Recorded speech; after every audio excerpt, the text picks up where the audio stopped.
One of our last sessions will be about, actually our last session will be about how do we protect children's rights online in 2025.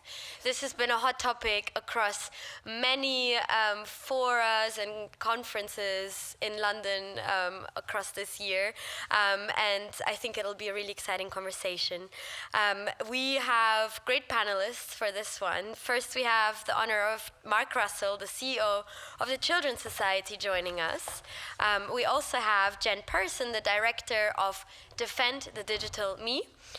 We have Dr. Kim Ringmar-Silwender, a researcher at the Digital Futures for Children Center. And we have Sonia Livingstone, OBE, a professor at the Department of Media and Communications at the LSE. Please enjoy the panel. Thank you so much. Thank you. Good afternoon, everyone. It's really nice to be with you today. I'm Mark. I lead a charity called the Children's Society, which is one of the UK's largest children's charities. We work with around 75,000 children across the country. I'm not the expert on the panel today. These people beside me are. But what I'd like to do is sort of say a couple of words sort of to set the context for our conversation. Children and young people's lives are changing at a fast and rapid rate. And very often, young people themselves struggle with all of the change that they face. They're growing up in an extremely complicated world. Earlier this week, the government launched its first youth strategy in 15 years. And the Culture Secretary, and I should say a former Children's Society employee, the Culture Secretary, Lisa Nandy, put it this way. She said, young people are living in a world where they're more connected than ever before, but paradoxically more isolated than ever before. And all of us have a responsibility, whether that's as parents and carers to understand and support children, whether that's as policymakers and government to provide leadership and provide the right experiences for young people, or whether that's as tech firms and businesses to ensure that platforms are safe and inclusive for young people. The last few years, we've seen changes in the law through the Online Safety Act, which has recognized the emerging challenge of keeping young people safe online. Every year at the Children's Society, we produce a report called the Good Childhood Report. We've done it for 15 years. It's the biggest piece of research into children's well-being and children's happiness in the UK. And the report draws on a range of data and a range of conversations with young people themselves. And what's really interesting is young people are really clear when they talk to us. They tell us they don't have an online life. They have a life that is lived online and offline. And that they've said there's no such thing as an online life for them, that there is no neat line in the sand, that their lives are complex and rich and nuanced, and their relationships are online and offline. So perhaps an interesting question to think about is, are we even, by saying online world, imposing our understanding on their lives? But young people have also told us that they've got a mixed relationship with social media, that it can have many benefits, like being able to contact their friends. It can also have many challenges around appearance, how young people feel about their appearance, and it can also have many challenges around bullying and discrimination.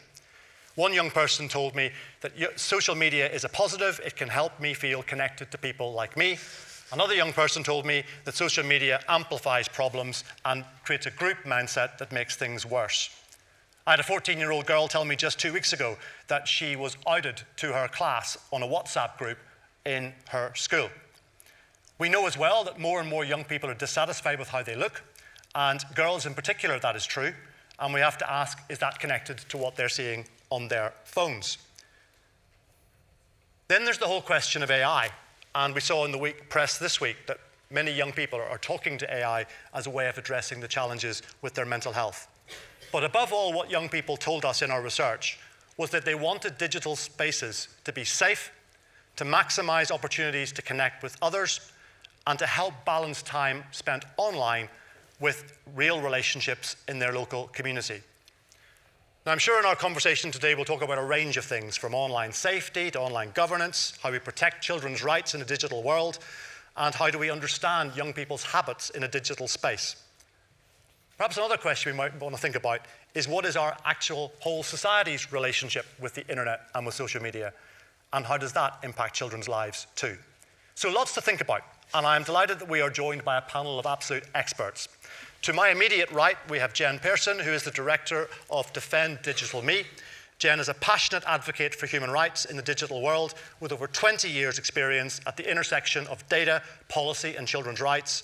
She supported a pile of international organisations and been campaigning on data policy and children's rights for a decade in this country. Next, we have Dr. Kim Sylvander, who is a researcher at the Digital Futures for Children Centre at the Department of Media and Communications at the LSE. And Kim's research is focused on children and youth and media, and particularly online hate, racism, sexuality, and technology-facilitated child sexual exploitation and abuse. She's worked for the UN, in civil society, and in academia, and has served as a government-appointed expert on inquiries in sexual exploitation and the effects of digital media in Sweden, and has led a government inquiry on the effects of pornography on children.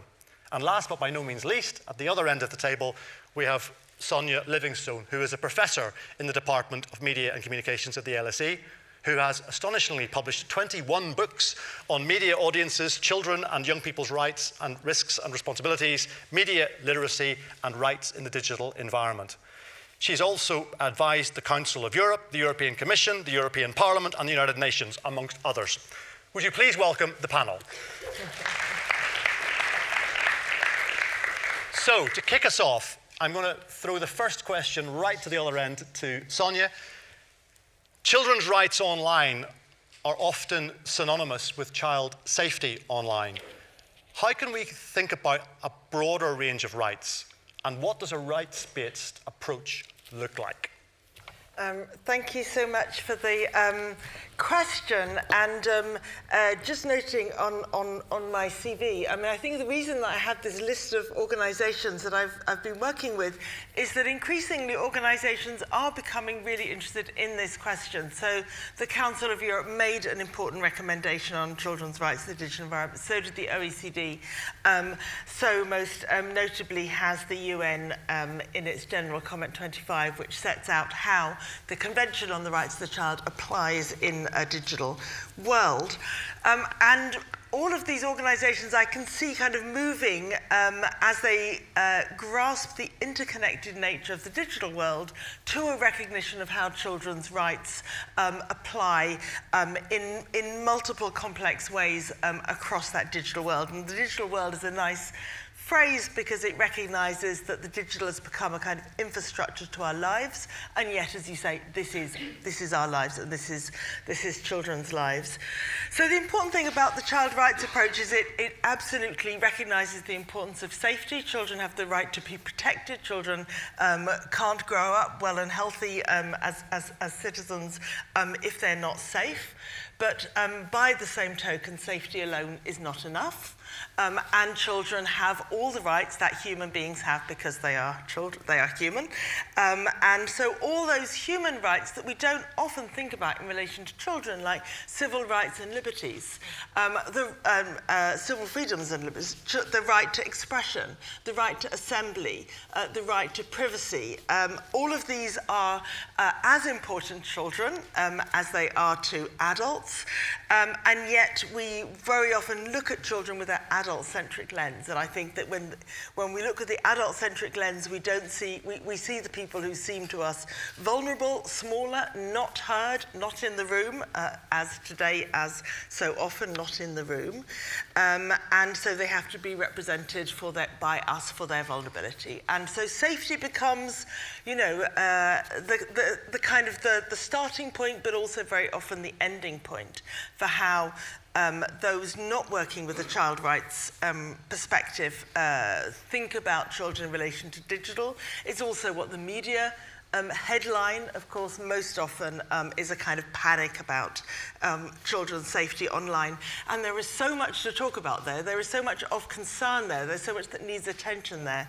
But safety, privacy, also equality and diversity, children's well-being, children's rights to participate, you know, all of these cannot really be separated, and we see it both in principle in the rights statements, notably General Comment 25, and we also see it in practice. So I've been at events run by, let's say, the Department of Education, where children's learning online is a priority, but safety is kind of forgotten. And then, you know, I go to a meeting about children's safety and their need to get information or to learn online is kind of forgotten. And so I think in practice as well as in principle, it's the full range of children's rights, which is human rights, frankly, plus the right to be treated according to their age and development, their evolving capacity, according to their best interests, that we have to take into account.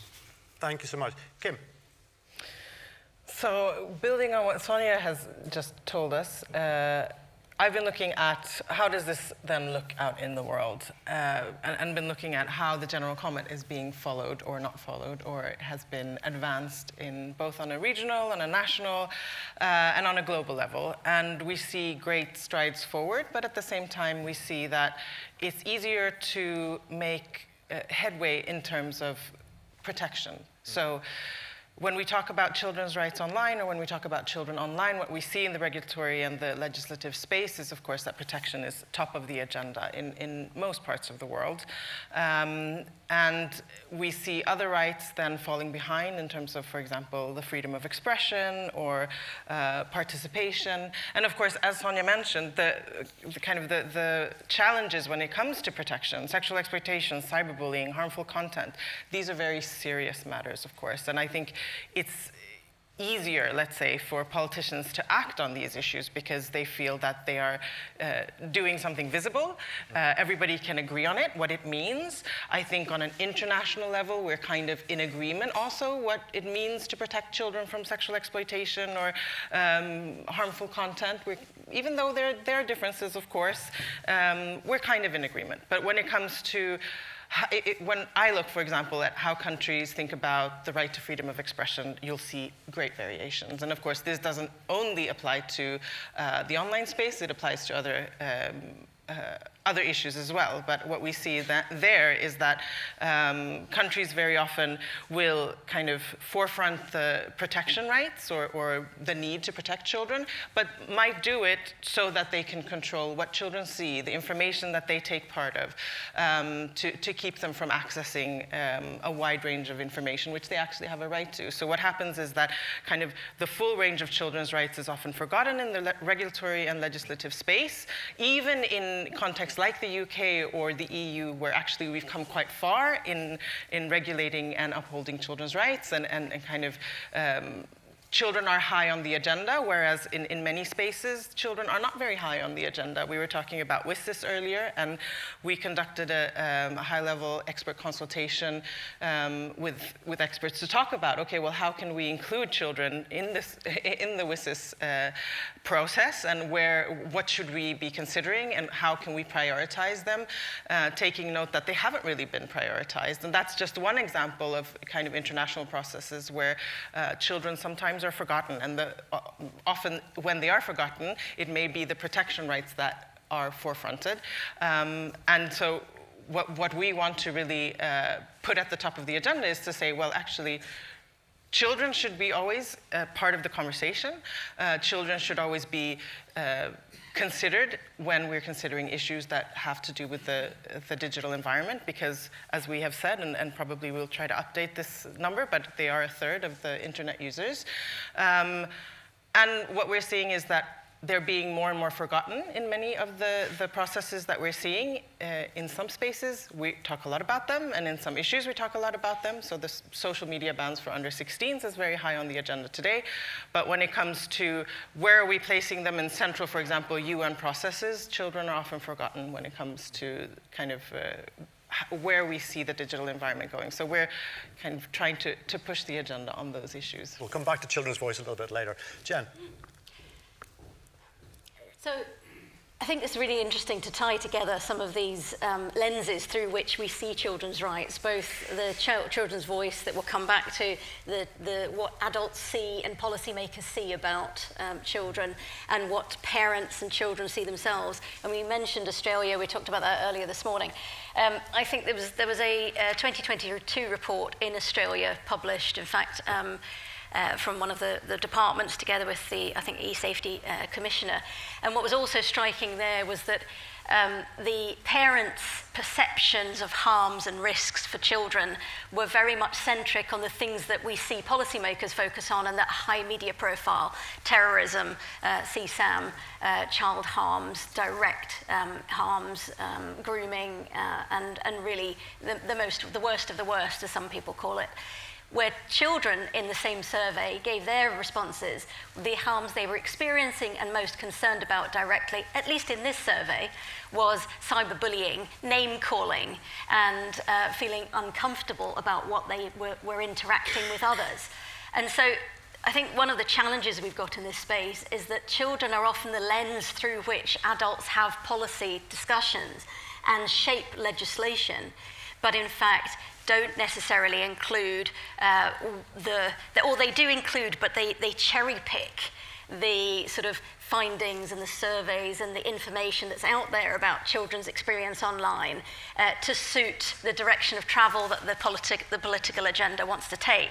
And that's really hard, I think, for policymakers who don't know much about perhaps either sector, whether it's children's rights or the internet and digital sphere. So I think this kind of function of this kind of gathering and your expertise and here is really important to bring these two things together. And looking, for example, Alice Taylor's comment earlier today, when TikTok was shut down in the US, she saw, and their research saw, that children moved to Red Note, another Chinese-based platform, and were happily ticking away in order to get in the consent form, which was in Chinese. And so I think one of the things that would be interesting to move forward from is not only what are children's rights, but how are they actually realized? What do they mean in practice? Because a lot of the time they're things that we see on paper, but don't actually happen in reality. And therefore, are they actually meaningful? And how do we move from that discussion of what they are on paper, what they might be in law, and how we actually see them in practice? Thank you, that's really helpful. I'd like to come back to the children's voice question, if I may. And Kim, I'm going to ask you, how do we include children's voices in shaping the future of children's rights online? Well, I think there are many ways we can do that. And children have a right to be heard and for their voices to be taken seriously in decisions that affect them. And so I think actually on all levels we do need to engage children. And I think, as Jen was saying, when we do engage children, when we talk to children, their perspectives will vary greatly from adults. So we have perceptions about what children need, what they want, what they think is scary, what they think is fun, all of these kinds of things. But when we actually speak to children, we will find something very different. And we talk to children on a daily basis, and we learn things all the time. So I think including them in the design processes of the products that are designed or that they are using, because most products that children are using today and where they spend hours a day are not designed with children in mind or considering kind of children's full range of rights. So the design process is definitely one space, and when talking to tech companies, they'll kind of, they'll say, oh, we have a youth advisory group, and I'll ask, oh, how many is that? Well, maybe there's 15 of them, but they have millions and millions, hundreds of millions of children on their platforms, and I would say that's not good enough. And we see that children in different parts of the world have very varied experiences. They engage with digital technologies in very different ways, and therefore their voices need to be heard. So there's often a global north kind of perspective, and global north, or children in the global north are very often heard, but their experiences differ greatly from children in the global majority countries. So I think that those are very important. But also when it comes to the legislative and regulatory processes, we also see that children are completely missing. There might be an NGO that forefronts children's voices, which is great and important, but we see that yes, children are missing from these very central processes. So I think starting somewhere is important. It's important that these processes are not tokenistic, but they actually weave into the decision-making processes, that there's some kind of accountability of also looking at, okay, well, how were children engaged, but also how were their voices taken into account, and what kind of did that result in? I think that's very important. And when we do that, we do see that it changes the outcome in important ways, and the perspectives that are brought into the process change. So I think, yes, there are many ways we can do it, but it's important that we do it, because we're not doing it. Yeah. That's really, really helpful. We have a saying in the Children's Society, don't talk about us without us. And in all of our processes and all of our governance, we have 5 young people sit on our board who kick my butt at every meeting, and that's because children's voices are not optional in organisations like ours. Anything you want to add to that question around children's voice? Yes, well, I was listening to you. You began the question with how, and I think those who don't do what Kim and I do, which is consult children and young people all the time, genuinely, I think they genuinely don't know how. And so I just want to say, open the door, the world is full of children. And yes, of course, you engage with children as people according to ethics and in ways that are rights respecting as a process in its own right. But there are lots and lots of organisations who right now are incredibly strapped for funding, but absolutely delighted to talk about and involve children and advise and support any organisation in working with children. It's interesting that it's become, I think, mandatory in the health service to include the affected, those who are affected by services. Maybe we need to have that in the digital world too, and then it would be, as it were, mandatory to have your child panel as part of the work. I mean, our centre is funded by the Five Rights Foundation, and they maintain a very lively and quite and diverse network of global youth ambassadors who we can often discuss with, check out with, and also feed back to the results of the different kinds of consultations. We're doing a consultation right now with the Office of the High Commissioner on Human Rights, who is looking to build a network to mobilise children's organisations around the world precisely to talk about children and the digital environment. This is a conversation children are very keen to have, and it's a conversation that they have a lot of very things to say which can be very surprising to adults who don't know and who don't regularly engage with children. They hate being spoken for, and I'm often told, if children were left to their own devices, they would just eat chocolate all day and spend all day scrolling on TikTok. They would not, and they would do many other things, and they would actually have a lot to say about the way that adults don't always spend their time very, very well. But they have. We need to consult them precisely on the matters that we are discussing here. They have an idea of where they can trust help, and there's no point us building a help service when they feel unsafe if children don't trust it, children don't know how it uses it, or if it involves them revealing something that they've been doing for which they then fear they will be punished. So, just following something like children's path to help when they are unsafe online through their eyes immediately reveals a whole set of ways in which we can build better with them and for them. I mean, there are lots of examples, but I'll stop there. That's really helpful. Build better. Very concrete. Yes. Build better is a good phrase. We run an event every year called the Young Carers Festival. It's the biggest gathering of young carers in the world, where 1,000 young people who are often hidden, who care for a sick or disabled parent. And I had a very surreal conversation with a 14-year-old girl in June this year at the event, when I asked her what her biggest challenge was. And the 14-year-old said to me, my biggest challenge is getting my mum off her damn phone. So the question I want to start with you, Jen, if I may, is what is our society's relationship with the digital world, and how does that impact children? That could be a subject of an entire event, couldn't it? I mean, I think I would start with that, with what's the relationship between parents and children in terms of, I will see it through the lens of my own work in data. So I think one of the challenges we actually have in the space that you may be working in here is where parents are making decisions on behalf of children or making decisions without the child. And so the relationship between, for example, the company and the child as a data subject, as somebody who you have as a customer, or you have the data of that you're processing in terms of your system, is actually perhaps permission has been given by the parent. And I think one of the challenges we haven't really addressed in UK data protection law or anywhere else terribly well is two parts to this question. One is, how do we actually give permission which is valid and meaningful? And this varies whether it's a commercial service like some sort of game or app to public and state services where you must be there and you're not there on a consensual basis. And what does that mean as a child ages?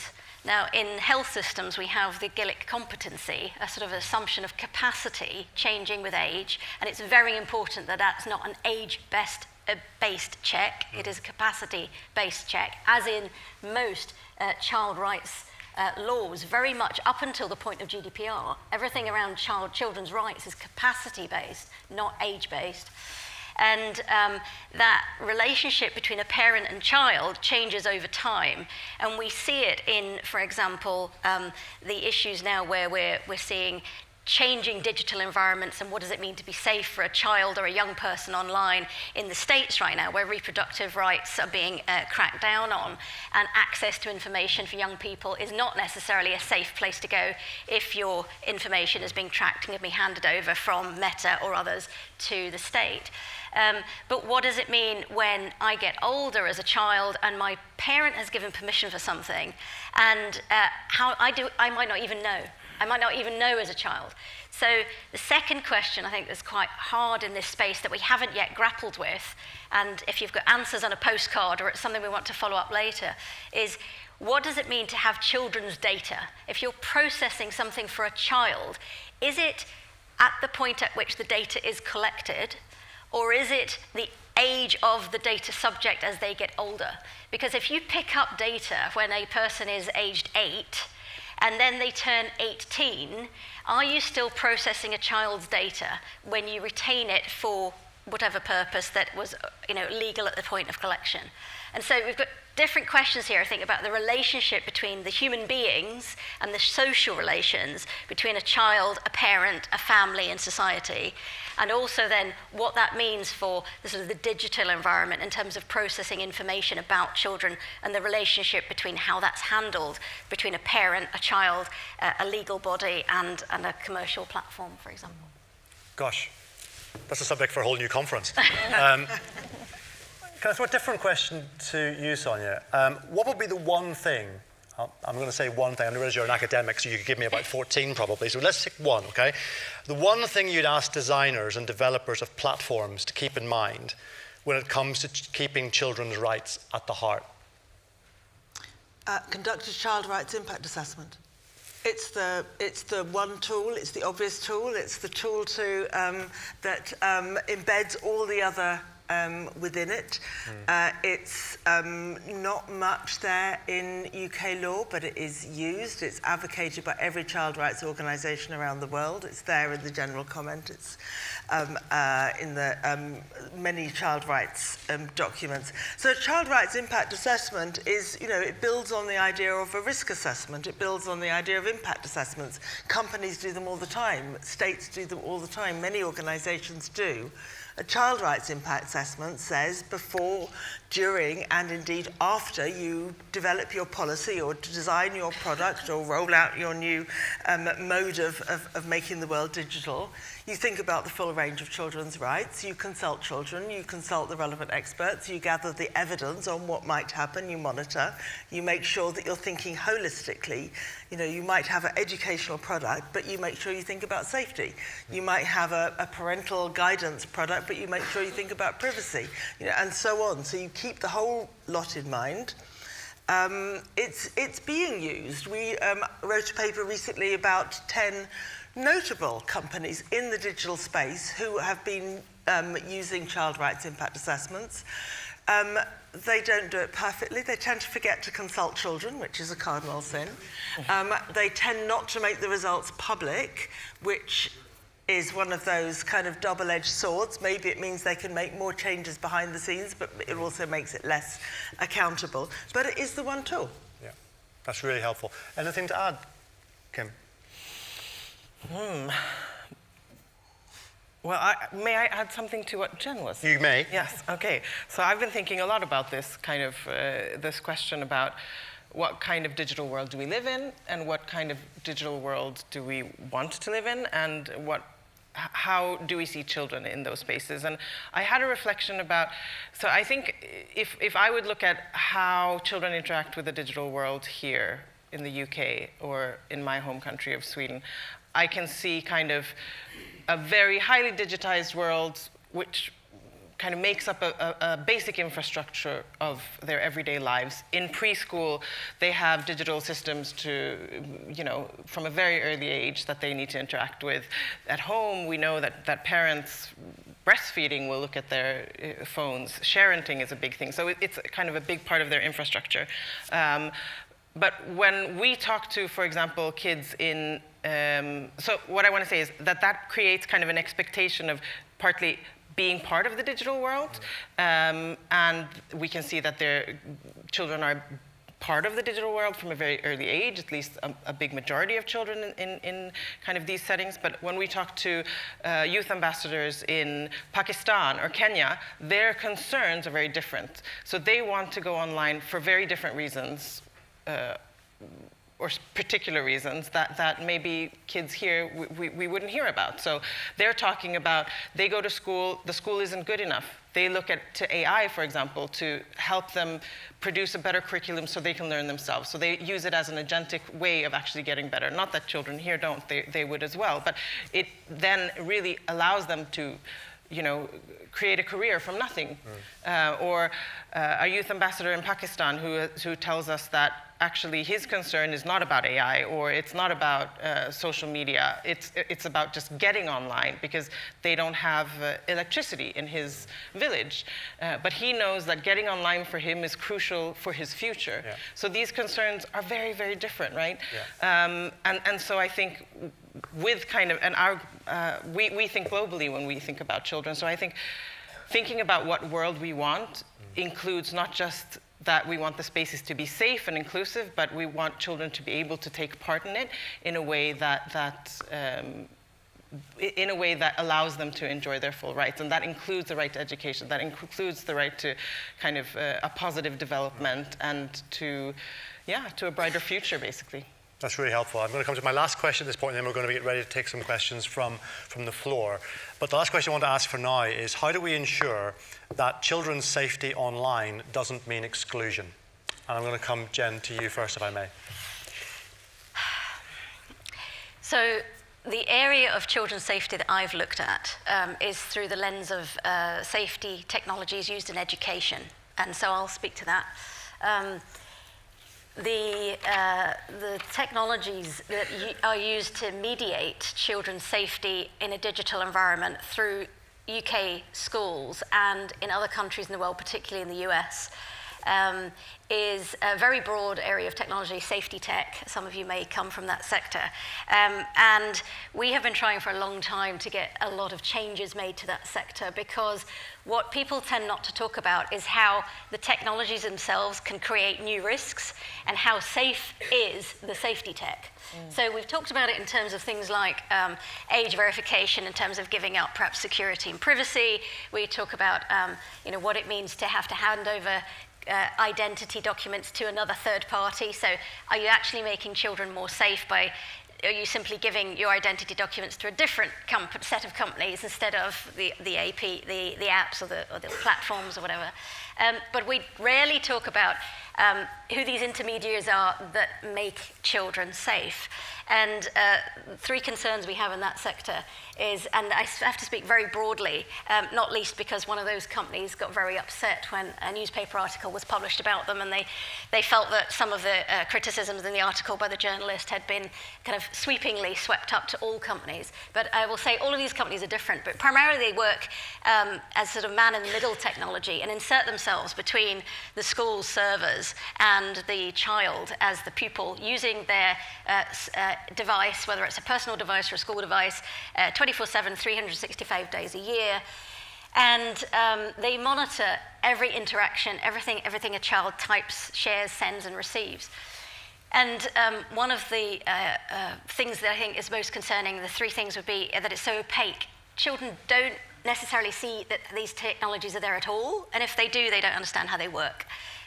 Parents and teachers do not understand how they work either, and there is no visibility of error rates. So do they work? Do they actually do what they say on the tin? Are they actually physically doing what they claim to be doing, and are they worth the money that they're being spent on? But most concerning is that safety question, and we discovered this year that some of the safety tech companies actually have staff that offer, or the companies offer a mediated service, and so it's not just the school's IT officer or their designated safeguarding lead who will see that interaction of what a child has typed. It might trigger a flag for either a conduct or some sort of concern around their behavior. But that keyword may trigger a screenshot to be taken. And if that screenshot happens to be in a child's room where they are having a perfectly either legitimate or consensual relationship over 16 with a partner, or could be showing a friend, for example, a new bikini or something, that screenshot may be taken and sent to the company and may be seen by the company staff, and then may be forwarded to the school or even to another third-party health and safety company. And so we don't have transparency over those systems at all. They operate entirely without sort of real transparency or even general sort of understanding in the education sector how they work. And they've been kind of come in from the outside. So I think we would question what is safe and how do we know that it is safe? And if you are going to have these interactions with very, very intimate, personal interactions with a child's digital environment, who has the oversight and the vetting process? Who are allowing strangers into children's lives? We tend to worry about that from the commercial sort of big platform sector. We don't actually question the safety tech sector itself. And I think we need to do a lot more of that. Thank you. Sonia, this question of safety not meaning exclusion. Well, it's certainly a topic of the moment. It certainly is. So if the digital space was safe for children, then it wouldn't be a question. Yeah. And I think that's many child kind of safety and rights advocates' starting point, which is what are we doing to make the internet safe, age appropriate. Actually, it's unsafe for many people in addition to children, but it is so there's a problem. So why have we spent so long not getting a safer internet? Why are we suddenly kind of at the point of public crisis about whether the internet is safe? So we could kind of go back over 20 years of waiting for self-regulation to work and taking too long to realize it wouldn't. We could wait a bit longer, maybe, for the Online Safety Act to work. I mean, we have legislation in this country. It's recently come into force. Its whole purpose is to make the internet sufficiently safe for everyone, that we don't have to exclude anyone. We would need another conference to debate if that's working and what we think is coming there. And then we have to decide what we're going to do if we accept that the internet is not safe enough for children. And then the question is, are we going to put some public funding into building safe places for children? We put public funding into many things for children. We don't put very much of it into digital spaces. Are we going to accept that, as the banners would have it, that we adults can live in a digital world and kind of make our way, or suffer or not, but children have got to kind of go back to some pre-digital past, and live in a different bubble even from those in their homes. and their parents. So, these are actually some bizarre choices that we've created for ourselves by not building a sufficiently safe and age-appropriate internet. And actually, I don't think anyone can kind of live with the children in the past and our feet in the present. And nor are we, because in many other areas of policy, we are pushing forward with digital in health, in education, in the infrastructure of children's lives, in the way in which our streets and public spaces are organised, the way in which our government and finance and commerce are organised. So, all of those spaces are unsafe at present, and all of those are kind of coming within regulation. So, it's a false choice, safety or inclusion. So we just have to, design with children in mind, because they are here on this earth. Thank you. Anything further to add, Kim?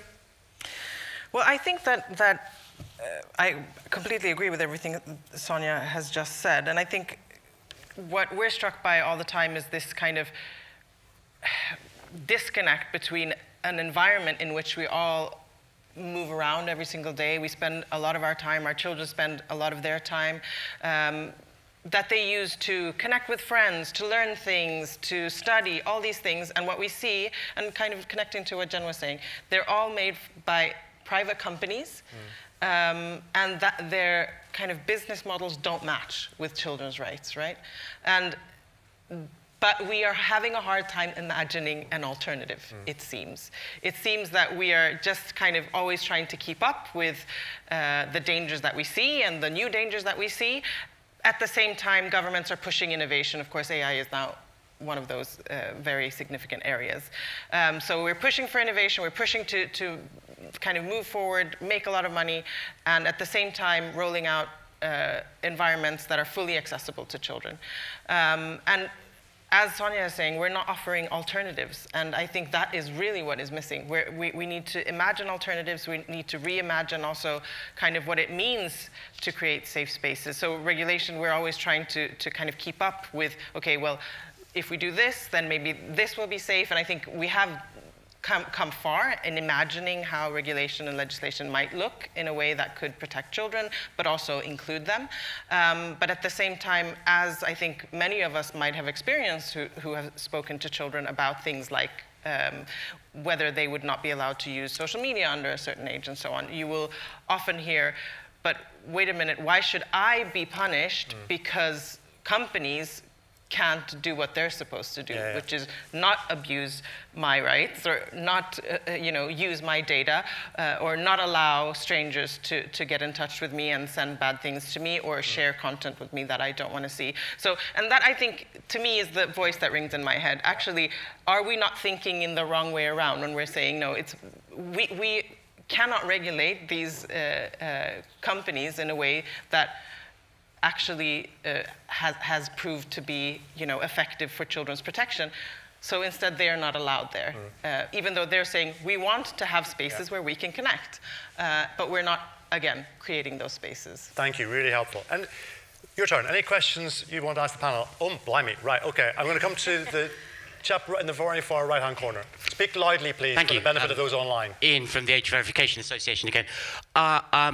Australia's obviously fascinating, and the one thing we can thank them for is putting in place academic evaluation before and after this change. I wonder what the panel's prediction is, good and bad, for what the impact is going to be on kids in Australia of this social media delay. Do you want to take 2 or 3? I'm going to just very quick response to that, if you mind. Would you mind, Sonia? And then I'll come to the next question straight away after that. Well, they haven't included games, so I think a lot of children will be moving to games right now and chatting and meeting their friends and doing what they want to do there. I would just say with our work in child exploitation, anytime you ban something for children, you give a criminal a tool to groom a child in exploitation. And if we went down that path here, I fear that the most vulnerable and impoverished children in this country will be offered incentives to get onto phones with apps in order to do things for criminals. And I worry there's lots of unintended consequences that we need to think really carefully before going down that road. It's chair's privilege. Sorry, chap just there. Thank you. Right. Thank you. Some very quick comments. You talked about the voice of the child at the start, which is obviously important, but I am minded, since you mentioned 5 rights, Baroness Kidron gave a really interesting presentation where she talked about brain development and perception of risk isn't really fully developed until the late teens. So I think we have to be careful what bits of the voice we take on board. On the worst of the worst crimes, I think you're right to call that out, but current stats, 300 million children a year, 40% of the world's children are victims of child sexual abuse and exploitation. So it might be the worst of the worst, but it affects a hell of a lot of children. And then on safety tech, so question for you, some of us are working on a new open standard to get parental controls to interconnect, because at the moment it's a fig leaf. Parental controls are an absolute minefield. They're all disconnected and parents don't understand them and they really don't work. So would you be supportive in principle of an open standard, so you set, say, screen time once and it propagates across all the different platforms, as an example? Jen? Yeah, I mean, very as briefly as I can, parental controls on phones are very different, I think, from school safety tech. So just to separate those two out, I think what I'd like to see is what is done right now being transparent and open, and error rates understood and just talked about, and how things work. Complicating things with, what's possible in the future sort of often pushes discussion into the long grass of what we should have done 10 years ago or 5 years ago when we started. And a lot of things that are not necessarily lawful right now are just being delayed and delayed. So I'd love to follow up the discussion and see where it goes and see what happens next. I think coming to the child protection work, I mean, we did a lot of work in 2023 with Child Rights International Network before we published the report, Privacy and Protection, a Child Rights Approach to Encryption. And we spoke to lots and lots of organisations, including NICMEC, Lucy Faithful Foundation and others. And a huge amount of respect for all of that work, and certainly no way putting any of that down. One of the challenge around numbers, however, is that often people then don't understand or conflate what are duplicates, what are new images, what are live images, what is live grooming video use, what is static images, what is photo DNA used for to do hash matching, and so on. So numbers of them themselves are not terribly useful. What I think is a really, really interesting new development, though, is Childlight, the foundation, doing great work, and I noticed that they had put £25 million into funding Interpol, for work, because they realised that there were huge amounts of numbers of photographs and images on police databases that were never being used at all to chase up anything, because they just didn't have the police feet on the ground and physical ability to go and do the police work that was necessary. And I think some of that is so important to not get away from when we talk about the digital environment and we're focused on numbers and we're focused on how do we do it on device and so on, is actually what children really need in the moment is that child protection work that you speak to and so on. So we must not lose sight of perpetrators being real life, mostly in families, mostly connected to people that they know, whilst also appreciating things like stranger danger type things online. I hope that answers. Thank you, really helpful. I have time for one more very brief question over here. And I've probably only got time for one response. Hi, thank you so much. That was an excellent discussion. I'm Smai Zahor from the Internet Watch Foundation. I have 2 disparate questions for the panel. The first one being about we've been talking about digital IDs and age verification in an earlier panel, and you've kind of hinted at that as well a little bit, Jen, in your discussion there. I'm curious to hear what your thoughts are about the biometric data being stored for children when they are doing these age checks, and how do we have minimal intrusion into gathering information? I'm going to need you to be a little bit briefer, if you may. Sure. So Thank you. I'm running out of time. That question. That's what just I want to know. Just hold the one question. Thank you. Can I come to you on that one, Jen? Sure. Sorry, forgive me, Sonia. Sorry, brain freeze. Jen probably is your expert on. There we go. I was right the first time. Jen. Biometric data is used excessively already in the UK in terms of schools, in terms of, we've really normalised it in the UK in terms of fingerprinting, facial recognition in schools, really concerning area, and I think we need a lot more focus on that full stop before we start introducing it for other things. But definitely in terms of digital ID, I think it's a huge question, especially in an era where there is a huge parental pushback growing. I don't know if you've seen that, you know, in terms of anti-screen time, anti-phones, anti-children carrying a smartphone at all. What would that mean for having a digital ID? For those who are interested, there's a debate on the 15th of December of this month in Parliament on the Online Safety Act, and sort of understanding some of these issues might be something you want to talk to your MP about if that's something you think is important. But in terms of digital ID, we have to have massive, better understanding what it's going to mean for children, especially where they're talking about things from cradle to grave uses, where that starts, who it starts for, how it's going to be stored, and also that sort of idea of what are we normalising for children in terms of they are the first generation that's really grown up with all of these technologies from birth, even pre-birth, and what will that mean you know, in that environment where their sort of entire life history has been profiled and categorised and stored, and why are we not doing things like already adopting things like data minimization, purpose limitation, all of the things that we already have in law that we should be using to underpin and realise those children's rights that exist but aren't necessarily being realised in law or practice. 1 minute, and then we're almost out of time. I just wanted to go back to the point about parental controls, if I may, because you're right, they don't work, and they are often very badly designed, and the marketplace is completely confusing to parents.